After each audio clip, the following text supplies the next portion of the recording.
Hey, everybody. Welcome to the Gathering Paracast. My name is Heidi. And I'm Stephanie. Quick to the Yeah. draw. No, I was waiting for the we're live, and then I'm like, wait, he's here. We're not doing it. Oh, are we? Oh, I don't know. Well, we are joined on Uh, screen tonight by our fabulous producer, Jason Trost from Cryptovania for the Smorgasbord tonight. So awesome. He's gathering around the Awesome. metaphysical table with He us. is. We're all That's right. gathered. That's Yes. right. That's right. On camera, even. I know. That's I know. fantastic. I know. It's really cool. And we have Jerry is in the chat room Yeah. gathering Oh, around nice. the metaphysical table with us. So, He hey, says, Jerry. Steffi, Heidi. Jerry. he does a good job. Super fan. He Super is fan. super fan. So, how are you both? Good. I'm- Good. How you doing, Jason? Start with you. We're doing pretty good, actually. Doing pretty good. Feeling pretty upbeat, and yeah, pretty good. It was a tough start to the week, but it's gotten better, so we're all good. Oh, good. Good. That's what we want to hear. Yeah. For sure. Yeah. Yeah. How are you guys? Good. Busy. It's ramping up. I was telling Stephanie before the show started that I'm gearing up right now, and now starting tomorrow, it will be the first of 10 paranormal investigating classes between tomorrow and the first week of May. Which is crazy talk. Oh, That we- wow. Not even October, you know? Yeah. And so we're going to be in Anoka, which is the self-proclaimed Halloween capital of the world. Everything's crazy active up there. It's very too, active. So we're going to be in Anoka, I mean, of course. yeah. And then we're going to be in St. Louis Park. I'll be back in St. Louis Park, which has some really active buildings there. So I'm excited to get back into St. Louis Park here in Minnesota.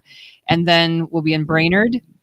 And then we'll be up in Duluth, which is also very active. So I'm very excited for the spring lineup. But 10 classes over the next, what is it, March, April? That's just crazy. So, like 10, 11 weeks, 10 classes. One a week. Oh, wow. Yeah. Now, will you be conducting each one of these, or is somebody coming in for each one? How's it going to work with that? I do them all. Okay. Yep. Nice. I travel and do them, and they're fun. I love it. You get to meet so many cool people out in the field, right? Yeah. And people that want to be investigators, and they've Yeah. watched the shows, and they're like, "What's it like in real life?" And you have to tell them it's not like the shows. No. Yeah. For the most part. No. Mhm. But it's fun. I met someone in class last week, because we did have one last week already, and he was going to the Sally House over the weekend, and so he did. And he sent me a video from the Sally House, and now he'll be at the class tomorrow night Tell too. me what the Sally House is. Why don't I know that? Oh, is it in Ohio? Oh. It's a house that Okay. is reported like really active. I could look it up Oh, right now. no, you're I haven't been there yet, but it's a lot of TV shows have been there, Oh. and it's supposedly this ghost named Sally, I believe, is there. And I Oh. mean, I'm gonna flub any more up that I Yeah. can't speak into it, but Yeah. it's pretty popular. A lot of people know about it. A lot of shows have been there. It's small. It Mm. seems like a small location. You can't have a big group there. Yeah. So to me, it kind of sounds It's a like, long way to go for a small place. well, if it's really active, don't Yeah. quote me on the Ohio thing. I don't know Yeah. why that's coming up. Maybe someone in the Yeah. chat room knows I don't know. what I've never where- heard of it before, so Oh, yeah, it's been around for Yeah, a while, okay. and it's pretty popular. So anyway, but he had some good activity there. He said they stayed 2 nights, okay. and so then they said the first night was like nothing, Mhm. and then the second night had some interesting activity. So I'm like, well, cool. So it'll be interesting to hear from him when he comes to our 102 class tomorrow night. But anyway, yeah. So I'm excited for. It's just fun because you get to Yeah. talk to people that are It is. doing all this Right. this fun stuff and going to places like I haven't been there, so I want to hear about it. I want to hear how it went for him and Yeah. what they encountered. Yeah. So it's just sharing the love, right? I was just gonna say sharing the love With the paranormal. Nice. Yeah. So yeah. How about Now, you? will you be expecting the same group of people for each of those 10 classes, or will those be 10 different groups of people that you're doing this with? Yep. So usually there's a 101 class, which is the basics. It's a lot of me talking and showing evidence and equipment, how it works, all that kind of stuff. And so it's really the basics. And then if they want to do the 102, And we'll do a little mini like test investigation at the end of class so they can try it. Get a piece of equipment in your hands and let's go into another area of the building and see how it goes. And then the 102, we just investigate. And one of the things that is interesting about living in Minnesota is it's not a place like you can go places in other areas of the country and you can, go within 50 miles and have a handful of places to invest. Right? That's not really the case in Minnesota. There's not a whole lot of places to investigate. So as a paranormal investigator, you're like, where do I go? A lot of people go to cemeteries and things like that, which is like, I don't know. They're not that active, right? Because people don't hang out there when they're alive. Their spirit is probably not going to hang out there when they're not alive, right? So, and I'm not, for those listening, I'm not saying all cemeteries are not. There active. are a couple. There are some. Buell Cemetery is crazy active, but yeah. But, so people want places to investigate that, they can practice using their equipment, get to know other people in the, paranormal field, that kind of stuff. So it's fun to have like the 102 classes because this is, yes, you can investigate. You get 2 hours or more of investigating, like straight investigating in a location that otherwise you would not be able to get into because we go into these schools. That you're not going to be able to get in there and investigate, period. But schools are really active. Really active. So you can take the 101 class one time and you can take any 102 class over and over again. So you can take it anywhere just to investigate. Right. Basically. So if you're like, I have an extra, evening free and I'd like to go investigate, I'm going to see what's available. And you can go to one of the 102 classes just because you have a hankering for an investigation and there's nothing to investigate otherwise. Right. So it's really fun. So the 102s, you start seeing a lot of repeats with people that are like, I want to try. These are people who are not on teams. They just are interested. And you get a lot of people there that just want to see what it's all about. Right. Yep. I love when skeptics join. Classes. Well, that's so much fun. I mean, not that I welcome the skepticism. Absolutely. Right. Because I want them to hold us accountable, not just say, hey, everything's haunted. Right. Yeah. So that to me is really fun. You got to debunk. I mean, that's the name of the game. But then I also love when a skeptic is like, what just happened? Oh, right. That's always the best. Yeah. So I just, and I'm not saying everything, it's not every time, but sometimes. So it's like, anybody can go, or someone that really believes and they just never had their own big experience and they're hopeful to have something. So it's fun. It's loads of fun. That's cool. And then also if you've picked up a piece of equipment and it would be nice to see somebody make sure you're doing it right. If you're a newcomer to a piece of equipment, that's pretty cool. I like the concept. Yep. Or you want a piece of equipment and you don't want to, maybe some of them are expensive. Oh, right. All expensive. So you want to, you see someone else using it when you go to this class and you go, okay, that's pretty cool. I think it's worth the investment. I'm going to, then you can try it out yourself and see what you think. Yep. So, and we have equipment that we hand out for the class too. So it's not like people come and they're just empty handed for the investigation. No. We have enough for everybody to have at least something. Yeah. So it's fun. Yeah. We have that's kind of we've done that same concept in Cryptovania a little bit with people coming in, and then we've gotten to use and check out their equipment, and we've gotten to play with a lot of equipment without ever having to buy it, because our friends have brought it, and like when Dirty South Squatchin came, they brought so many cool things and introduced me and Tommy to some stuff that we were just didn't have the resources to buy. And a lot of that stuff's expensive, and it'd be nice to touch it a little bit and see, I kind of would like to get one of these, or I don't know.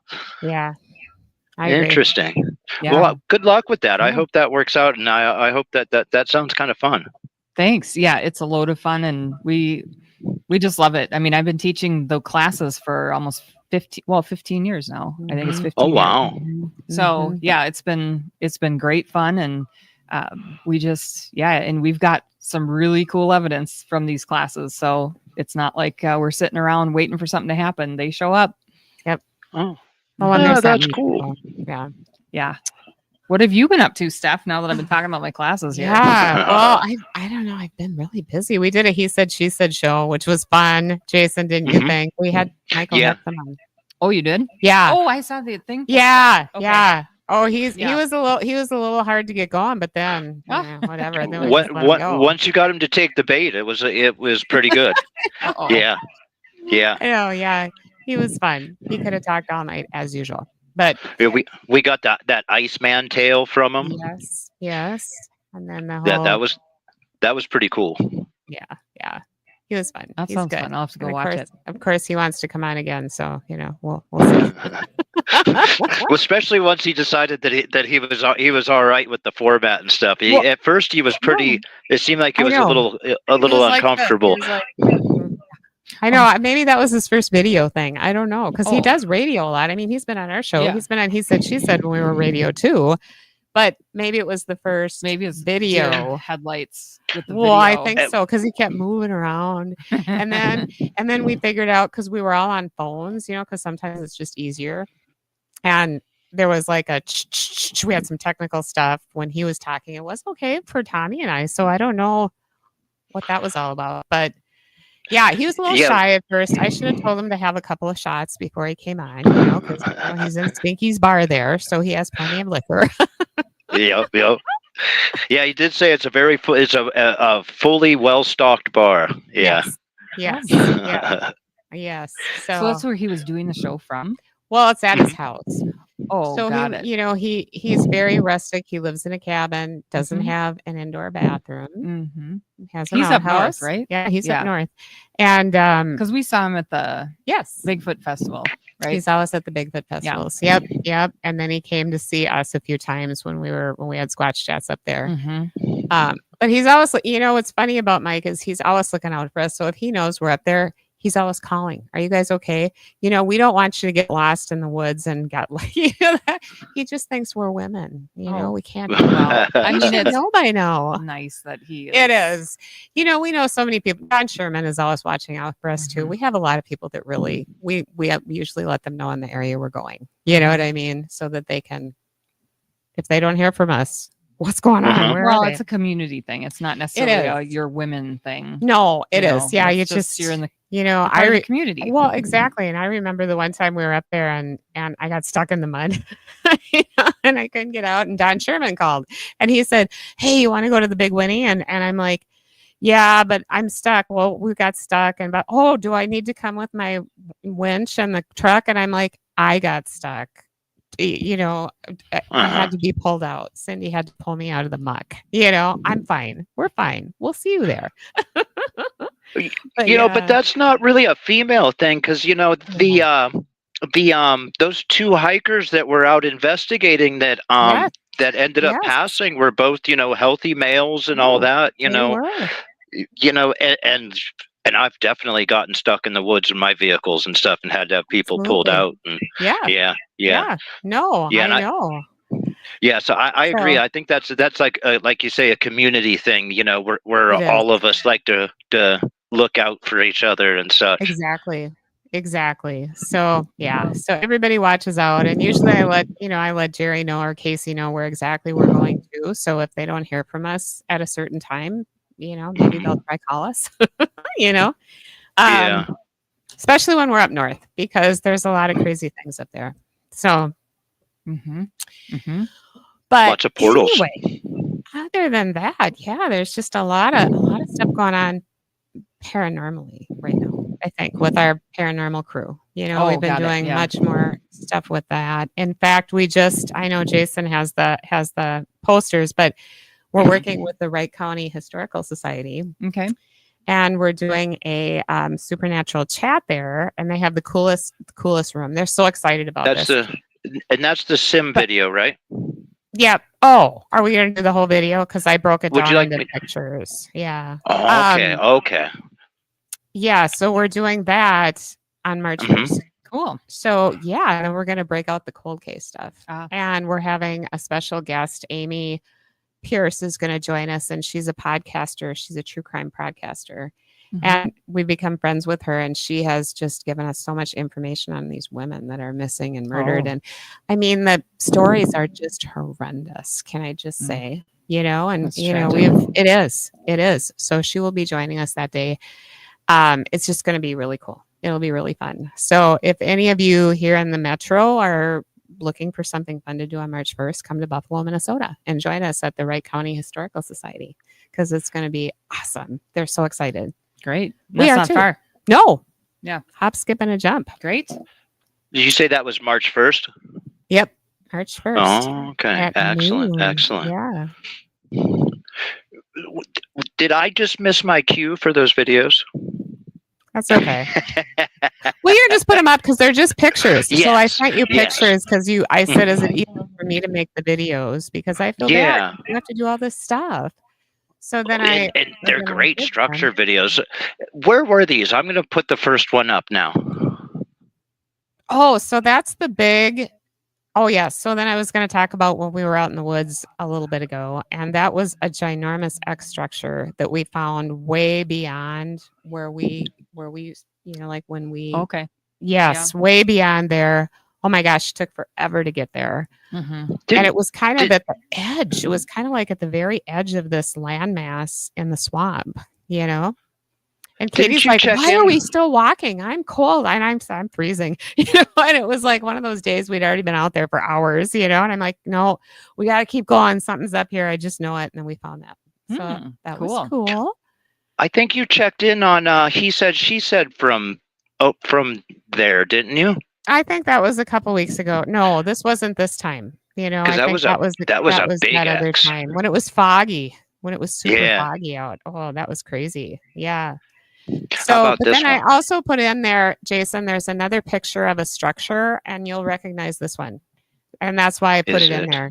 Yes. Oh, yeah. That's where we stayed. That is great. Mm-hmm. Really close. It's good to see that it's still up. That was a long time ago, and it still looks really good. Was that before COVID? It was. Yes. Yes. Oh, wow. It was like 2018, maybe. Mm-hmm. Yeah, 2018 or 2019. Yeah, so I think it was 2018. Yeah. So that's a long time for a structure to still be viable, Yeah. It must have been because it was in November that we were staying overnight. Mm-hmm. And so I don't think it was 2019. I think it was 2018. Yeah. Yeah. And you guys stayed overnight under that structure? No, but we were really close. We were really close. Yeah. That's really cool. Yeah. That was the night that it was so cold out. And it was November. It shouldn't have been that cold. Oh, it was my God. It was like 15 degrees out. Yeah. And it was damp. So it was just you. But that was the night. So we were walking around in the woods to keep warm. So we'd take our little flashlights and start walking around. Mm-hmm. And then we came and sat down. Yeah. And we were sitting there and just kind of talking about looking and whatever. Oh, sorry about the earthquake that just happened. Sorry. Everything's that me? Like, don't tip the camera over. So we were sitting, and this blue orb. Oh yeah, the orb comes. That was the orb thing through Jason. The woods. Yeah. Through in between the trees, and it was intelligent enough to move around the trees. Wow. To get to us, and you could see its light reflecting on the bark of the trees. So the light that it was creating, you could see reflected on whatever it was passing. Mm-hmm. That's really cool. And it was probably the size of a basketball. It was. So was it Sasquatch? I don't know. I mean, it's right in our research area, could have been. But we also got a lot of paranormal activity that night too. Mm-hmm. There were a lot of spirits talking to us. I kind of think remember we got some EVPs too while we were out there. Yep. And then a funny thing happened. Remember, we went live, and then all of a sudden that Baby Shark song came in. Do you remember that? We were all being all serious, and then Baby Shark, whatever it was. Oh my God, embarrassing. Oh my God, I didn't know how to shut it off. It came on your phone. Yeah, I don't know. And I think sometimes when you do Facebook Live, they might have like a audio thing too that you can play, and maybe I pressed that. I mean, it was dark, it was cold. I mean, you know what I mean? Who knows? We quickly ended the video at that point. So you had to end the live session because you couldn't end the song happening. We were singing Baby Shark, Baby Shark, Baby Shark. Yeah. Cool. Can I bring up one? Can I bring up another X that you gave me? Yeah. This is Oh, that's the same one, only with us under it, so you can see how big it was. That is fantastic. I know we're small, but yeah, isn't that wild? Big timbers. Big timbers. So, and is this an older structure here? No, that's a new one too. So that's one we just Ooh. discovered. Now, see, we haven't been there for a long time, and this is really close to where we stayed the night. Oh, okay. So it's kind of like when you first get over there from the swamplands before you get to Grandma Pine in that area. So then I guess the other structure is a little bit further down. But yeah, no, I had never seen that before. And we were almost on it. I didn't even see it. And Katie said, Steph, look, what is this? And I'm like, oh, you know how you're in the woods and sometimes you don't see things until they're right in front of your face, you know? And then it's like, oh, that's cool. So, but the biggest structure did have a lot of energy underneath, which is what we always find. And the K2 meters were pulsing, you know, so which indicates there was, I don't know, I think it's a portal, but I don't know that for sure. What does that K2 meter do? I've never messed with any of those. It's a paranormal device. We use it a lot to communicate with spirits because their energy can set it off. Well, it measures electromagnetic fields. Exactly. So energy fields. And so it, you know, the range is within a couple of feet of it. Yep. So it will, you know, the kind that you're talking about has a light system on it that goes from green to red. There's like 5 lights on it. And depending on the strength of the energy field, it will light up accordingly this light range on this meter. And so, and it would have to be pretty close. I mean, the thing, like I said, is around 3-ish feet. Yeah. If you get further away from it, it's probably not going to pick something up Yep. unless it's a really strong energy field. Yeah. But yeah, so we use it to first debunk in paranormal investigating. When you go to a home or a business or whatever, and they have activity, you want to go around and use this, you know, this piece of equipment and see if anything is creating it, you know, a field that could be considered a false positive. So you want to determine that ahead of time. You know, if you see, because you could be standing in a room and go, oh, I feel all this energy. And you take this out and you go up to certain things that are creating an energy field, like a computer or a paper shredder or electrical panel or whatever. It's going to tell you, oh, this is creating a field and it goes out to about here. So we need to be mindful of that when we're investigating so that it's not a false positive, you know, that we're thinking, oh, I feel something. And really what you're feeling is something that can be rationally explained. So we use it for that. And when we realize, you know, we know we're in a space that there's nothing here that's interfering with it. There's no electricity. There's no nothing. All Wi-Fi is off. There's nothing sending, receiving. And you can say, if there's anybody here that wants to communicate, light this all the way up to tell us yes. You can use it for yes, no communication. Oh, that's cool. And what's interesting is if several of you have, like what our team, what we've noticed, you know, 3 of us may have a K2 meter. Maybe one person's will go off or 2 people's, but maybe the third one won't because it's very interesting. It's very interesting. I have a funny story about that, but I can wait to tell it if you guys will. But yeah, it's very cool. It's very cool. It's interesting. You know. What is that story? Yeah. Oh, okay. I will tell it quick. What is the story? So, so when I a good story, classes, right? Yeah, there's a story with this. So when I'm teaching these paranormal classes, I have a whole bunch of K2 meters, like we were just talking about, because I want people to have something in their hands. So there was, I don't know, 15, 20 people, probably 20 people in this class, and we were just getting ready to be done. We had some decent activity. We were at a middle school and we'd had some okay activity and we're just getting ready to be done. So we're heading back over to the area where we had kind of our bags and our gear and all this, you know, to put everything away. And I started asking some last minute questions. And so I was carrying a K2 meter and I think 5 other people, Tim included, in my little cluster of people. And we were all kind of scattered as we were walking back. We had K2 meters. And so I said, you know, let's just stop one more time and see. I'm going to ask a few questions and see if there's anything maybe that we could get some interest in, you know, bringing something back. Yeah. Some trigger items. And so I said, you know, hey, we're going to come back in a few weeks. Is there anything that you want us to bring? And if you, you know, we had already established, if you have yes answer, light everything up all the way. And so I said, is there anything you want us to bring? And I don't know, one of them, I don't know whose it was, you know, twiddled a little bit. It just lit up a little bit. And I'm like, okay, well, let me go through the standard lineup. There's a few things that you kind of, want to start with. You get some of the vices out of the way first of all. And I said, well, do you want me to bring any kind of food? Is there any kind of food that you want to smell again? And you're just like, oh man, I'd love to smell pizza, or I'd love to smell a cheeseburger, or I'd love to smell brownies or whatever. And I'm not getting any hits on food, right? I went through like steak. Do you want to, whatever, nothing. And I said, well, let's go to something a little bit more, how about some cigarettes? You want me to bring some cigarettes? I can take some tobacco out. You can smell it. You miss the smell of tobacco, whatever. Nothing. I said, how about some candy or chocolate or anything, anything like sweets?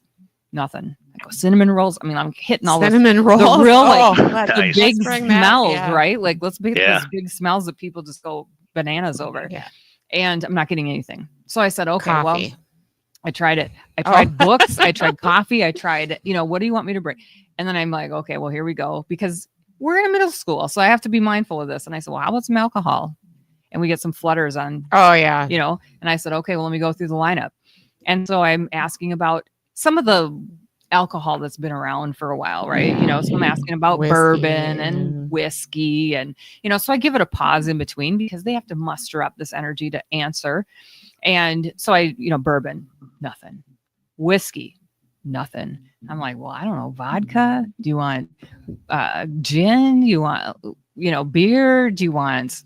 And then I threw it out there because I thought, well, what the heck? And I said, tequila.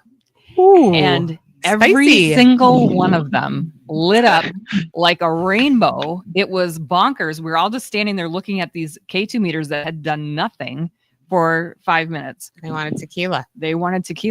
So I went to the liquor store and bought that, little bottle, right? Yeah. Because that's all you need. You just need to be able to have it and say, look, I'm honoring my commitments. You can trust me, right? So I brought this little bottle of tequila and we used it as a trigger item. And whoever was there was just pleased because they were doing all sorts of activity the second night we went back. And so that was my wow moment one of the wow moments with the K2 meter, because again, 6 of them, and we were spread out over 10 feet. So there's no way that this is, and we had been there in that exact spot for about 5 minutes. Yeah. And nothing. Yeah. So tequila was the winner. Tequila. That's crazy. I love tequila. It doesn't seem like one that you would crave. It seems like everybody is like, oh man, that last time with tequila, it just killed me. Bad memories. Right. I know. Yeah. That's why I thought, well, here we go. This is kind of just I'm going to throw this one out there. And yeah. So, but that was my K2, one of my earlier K2 stories from paranormal classes. Yeah. It was fun. But yeah, it's weird. I mean, it's weird how they work. Jerry said electricians have equipment similar, which is true. I mean, you can bring a full on meter too. We've had those, but it's easier to carry around a K2, right? Yeah. You just turn it on. Paranormal investigation. But it is weird how you can be like, like even when we were at Walcott that one time and Jerry was attacked, right? By the spirit. The one that we were on the Travel Channel for, which was fun. But his K2 meter was going out of crazy talk. I wasn't there. I was at a different location, but there were a couple that were out of control. And then there were like 5 others that were like nothing. Interesting. Yeah. That is kind of, I've never gotten to mess with those. That's really cool. That's really, now, when I used to work in the oil fields, I think I used to use an ohmmeter that I would use that kind of it had like a thing that would reach around the wire and it could tell how hard of a pull it was. And I would use it to like balance things and stuff. So it kind of works on probably that same thing, because you weren't hooking it into any probes, but it was sensing through the wire, the draw, I guess, is what it was shooting for. Interesting. It is cool. And tequila's the thing.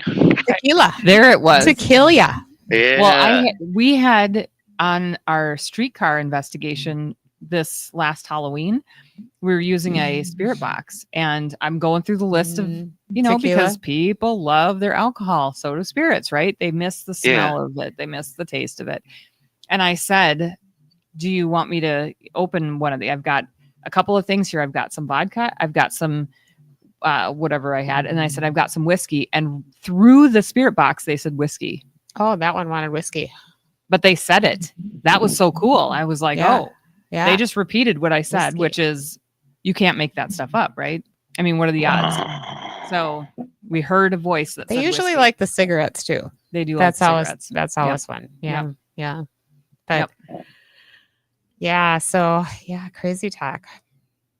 So interesting. yeah, Very that was cool. fun. Awesome. So those of you listening, I just want to give a reminder, our first Wednesday of the month, we're having our Paranormal Smorgasbord tonight. Right. And the first Wednesday of every month is our Paranormal Smorgasbord, which means we gather around the metaphysical table and you drop your topics into the chat room. Yep. So join us in the chat room, any show, but especially Wednesdays, because it's our Paranormal Smorgasbord. So we talk about anything. Yep. All of it. Nothing's off the table. Well, everything's on the table. That's what I mean. Everything is on the table. Yeah. Very cool. Very cool.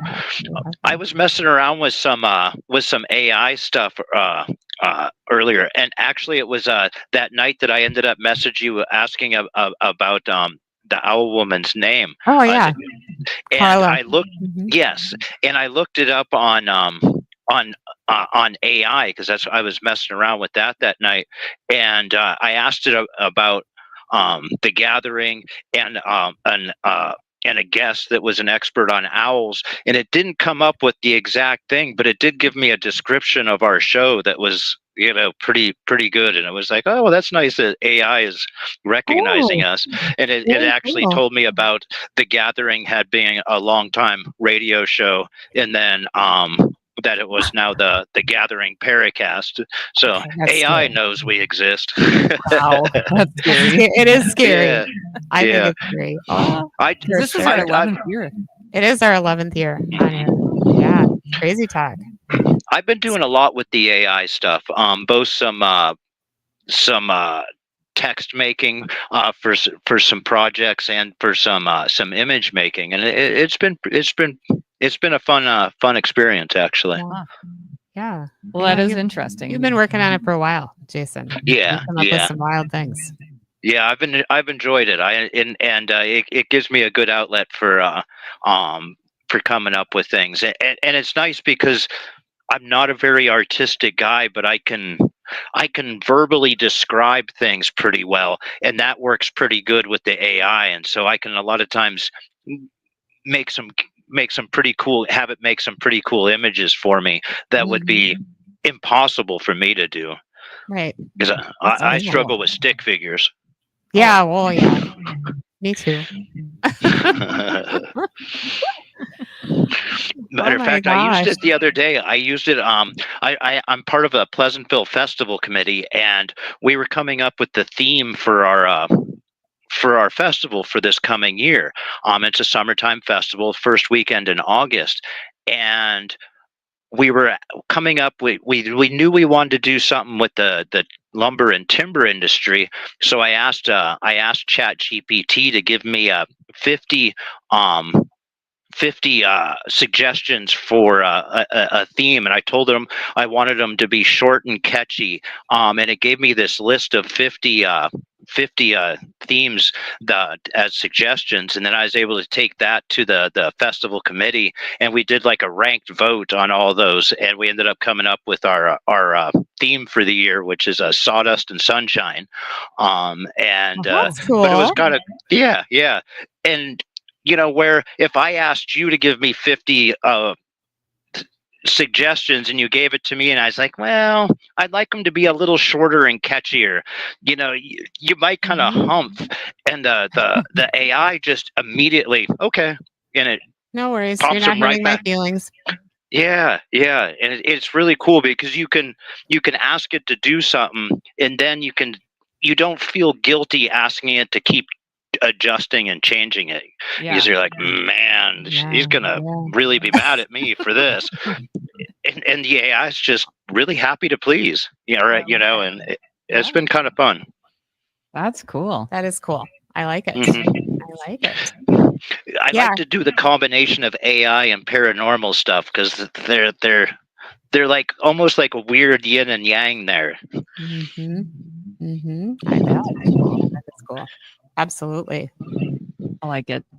So if all of you who are watching, we're looking for more people to subscribe to our YouTube channel. So go out to YouTube and you can either get to our YouTube channel by going to Cryptovania TV, or our YouTube channel itself is called The Gathering Paracast. Mm-hmm. So go there and subscribe, and then you'll never miss any live videos or any videos that are already there. It's pretty cool. So, yep. Yeah, just thought I'd plug that. Thank you. That's always good. That's a good plug. It is. And while you're there, like Cryptovania TV as well. Absolutely. The Facebook it's been good to see the response on Facebook and such to the Paracast. Yeah. It's we had thousands and thousands of radio listeners, but the radio land is a little different from this, is what we're finding out. So, it's easy to just listen. You can still do a million things. Well, you could still do a million things and just not watch the screen. You don't have to look at us. Right? You can just listen. But, whatever. Because we always put it in the podcast form too. So for those of you listening, it within a few days, it's on our podcast channel as well. And we always put it on our Facebook page, the link. So, yep, there's that. Yeah. There is that. Yeah. and who do we have next week? We have Carla Bloom with the International Owl Center. She's going to be on. She's awesome. I'm sure she'll be doing some owl calls, and she's going to tell us all about this brand new facility they're just starting to build. And International Owl Festival, I believe, happens in the beginning of March. So yeah, I was kind of thinking maybe I'd go down there for that. I thought that might be kind of fun. Yeah, that would be kind of cool. It's down in Houston, Minnesota. Yeah, which I didn't even know was a place until we had her on the show. Yeah, it's just south of Rochester. Yeah, I've been there. Which I've been now in that area. I just haven't heard of Houston. The cool thing, so I'm going to explain this for our listeners and viewers. Now we have viewers, but why we have people from different animal groups on our show. So because it's a metaphysical and paranormal and cryptid and all this, but we do incorporate, because part of being on this planet and being human beings in spiritual experiences, it's all connected, right? Yeah. And so part of our earthly experience is these animals, and they definitely are part of everything on this planet, this cycle that we're in. And so we love to talk about animals, helping out animals that are in need. But in this case with the owls, I think it's really helpful on more of the cryptid side of things, that we have someone that can help us debunk what some people might say are cryptid sounds in the woods. And so it's interesting to have someone who is knowledgeable about some of these sounds, because there are a lot of folks out there that might mistake a certain owl sound as, another animal or cryptid or something. And so it's interesting because, some of the sounds, you go, that's an owl. That is not an owl. It is an owl. It is an owl. So it's fun to have someone like that on our show just to help with that aspect of things. Oh, yeah. And how many times, I can't even count the times people have sent me video clips, and said, so we think this is a squatch. Listen. And then I listen, and it's, it's an owl. And then I send it back. I think it's an owl.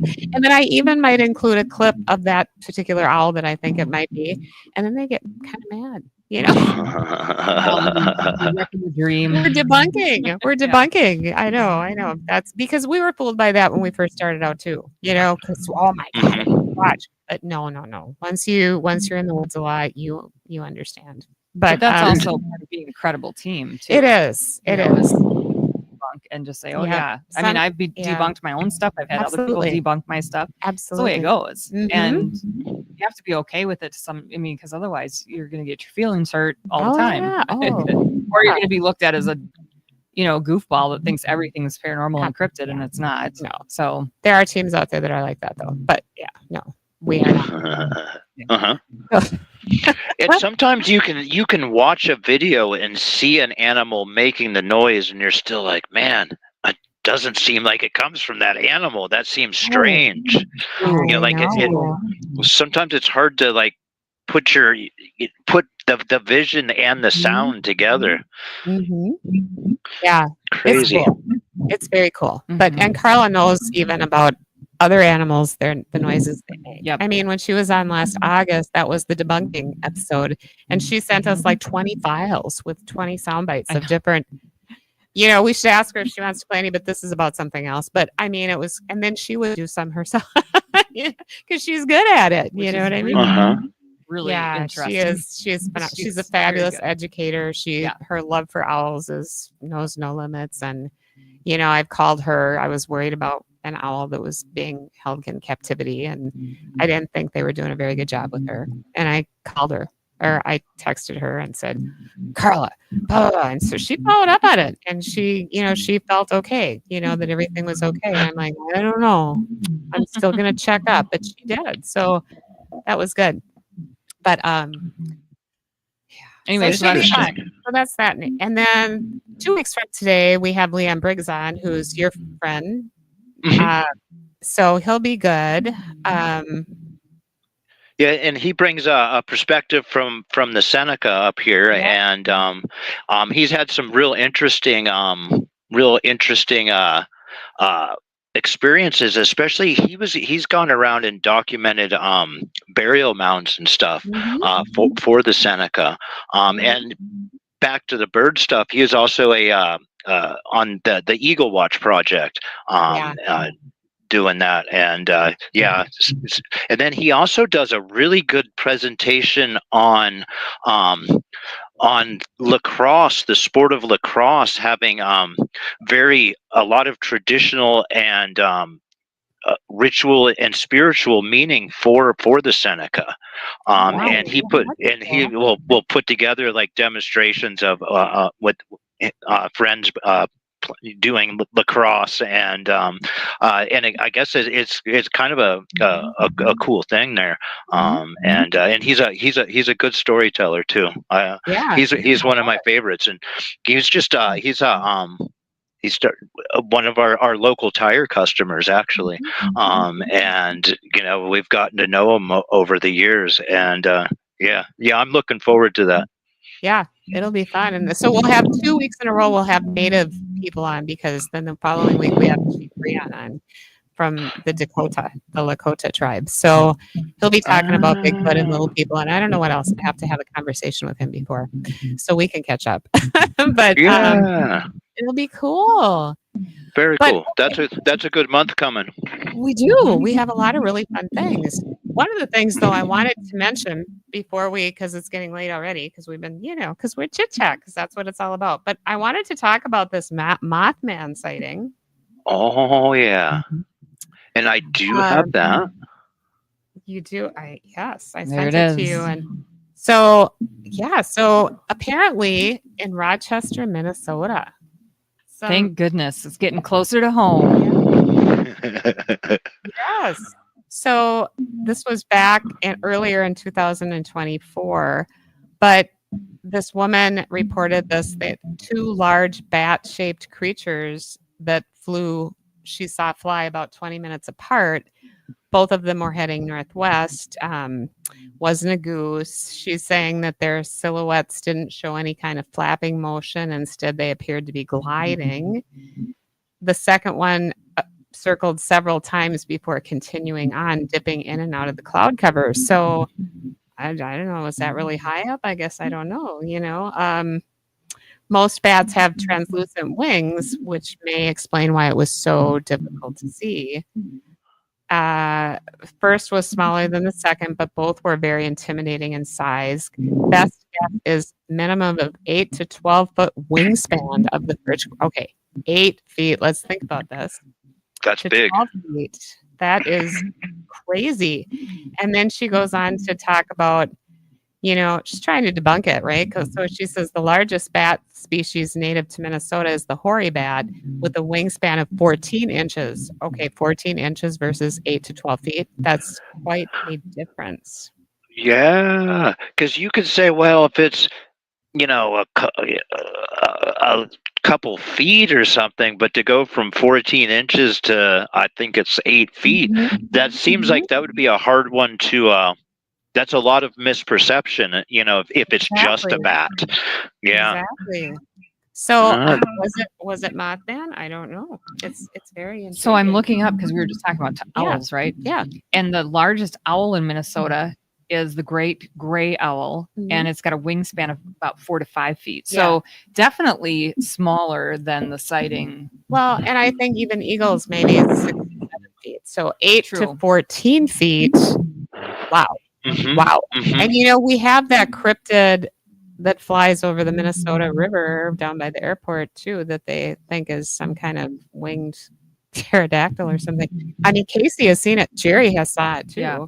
We talked about We talked about it one show. And it's like some kind of cryptid. Really, it's huge. Those are my favorites. I don't idea too that it was some kind of like a thunderbird or something too. Like a Native American thunderbird. Yes, and it's down in an area. It's by the airport, but you know what? That whole river corridor is surrounded by nature because it's all protected. So it's all, it's quite amazing actually. So there's lots of places this creature could go. But that's interesting. Does it have is there like a moniker for it?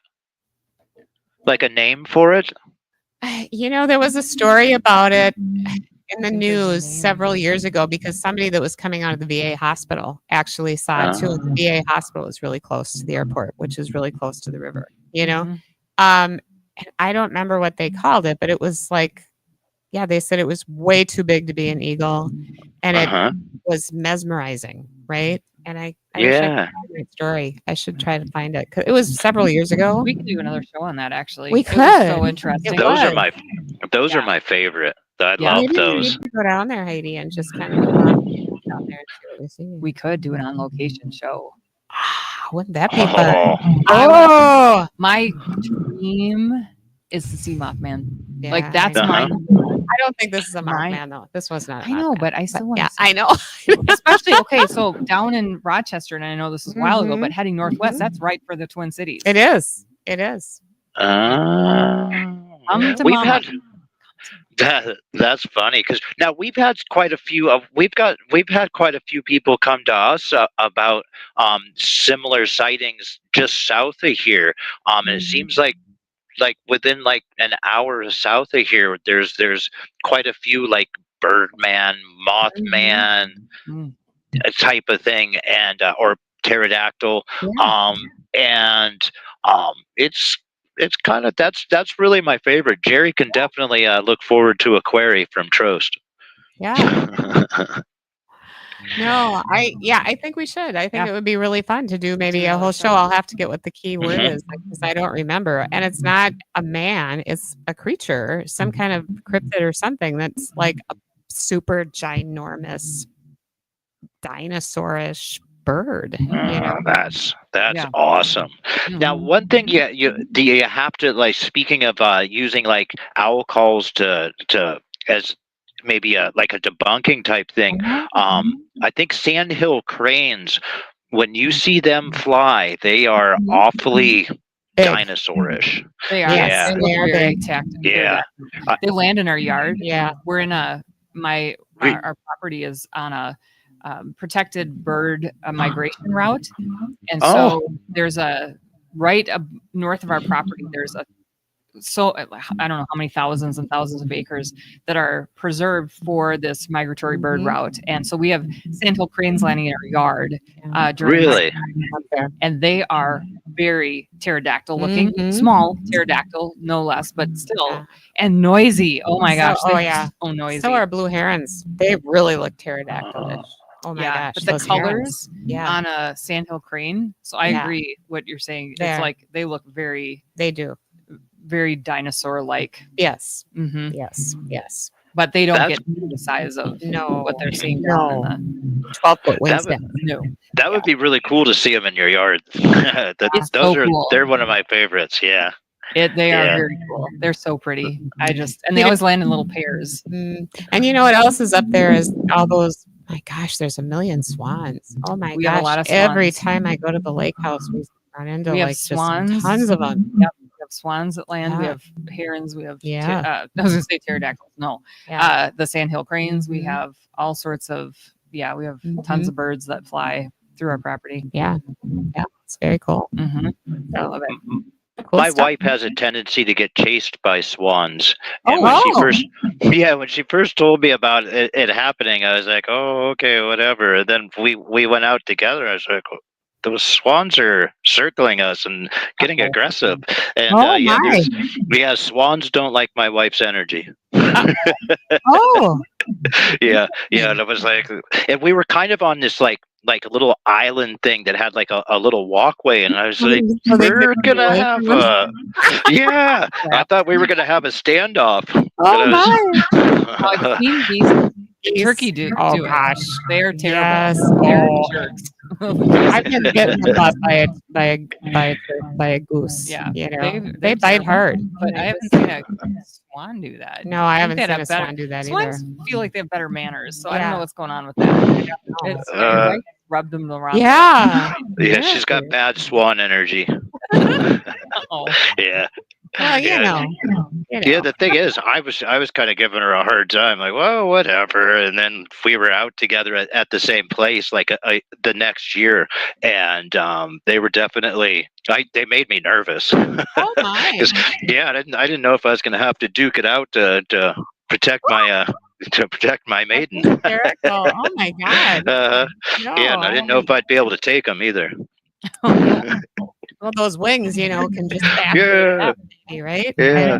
that sounds horrible. Yeah, turkeys can be aggressive too, I hear. But I don't know. We have a bunch of wild turkeys in my neighborhood that are also in my yard. Yeah. And I will go right out to them and try to feed them a peanut, and everybody else is like, what the heck's the matter with you? I'm like, whatever. Down in the cities, when I lived in the cities, they would go after cars and try and peck the cars. Oh yeah, there was a gang of turkeys. I must have well-mannered ones in I my don't know. neighborhood. There was a gang of turkeys that was park, and they would go after cars. Oh And my. they'd peck away, and Oh, they were my. like thugs. They were thugs. So the Oh. turkeys up where I live now are fine. They don't. Yeah, my bother us, turkeys but don't do that. They were thugs down in the city. No. Thug So, turkeys. yeah. And Mama Owl, by the way, update on Mama and Papa Owl. They nested not in the woods where I always go. They nested behind a bunch of houses. Oh. Oh wow. You can see the nest They from moved. the street. In fact, Jerry knows one of the people that live really close to there. So I said, hey, can you call them and ask them if I can come in their yard periodically to have a look at Mama Owl? He's gonna. Maybe that's why they moved. But they have nested over there in the past. So it's not That lady keeps uncommon. following us? No, I don't think it's me. I think it's all the other millions of people that keep, it's the owl Roxy. There's a stalker in this neighborhood. Not me, because there are a handful of us that are always watching these two. You know what I mean? And he's like, they come in, they're down the block. Oh, whatever. Oh. Anyway. So yeah, she's up in a squirrel's nest. So. Oh. All right. Well, I think that might do it for this month's Paranormal Smorgasbord. Mm-hmm.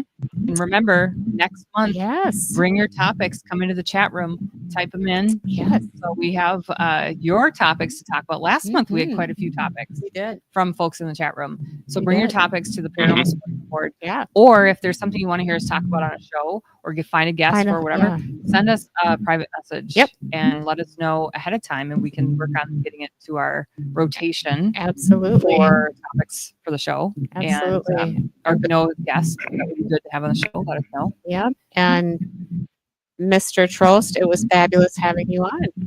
Awesome. Fun. Thank you. That was fun. That was fun. I haven't been on camera in a little bit. Maybe a lot of the smorgasbords you can just be on. You can be everything goes, right? Yeah. Why not? I think you can just plan on being on. If you want. If you want. I enjoy it, and it's nice to come back from behind the camera, and yeah. This has been fun. This has been fun. Cool. All right. Well, thank you to all of you watching, listening, whatever. To the troops out there, please be safe, and thank you for your service. Yes. And again, we really appreciate you all gathering around the medical table with us again this week. And again, thank you to Jason for joining us on camera this time, but always thank you for the production, and thanks to Cryptovania TV for hosting us, because we just are so grateful. So thank you so much. We'll see you all next week. Awesome. Thanks, everybody.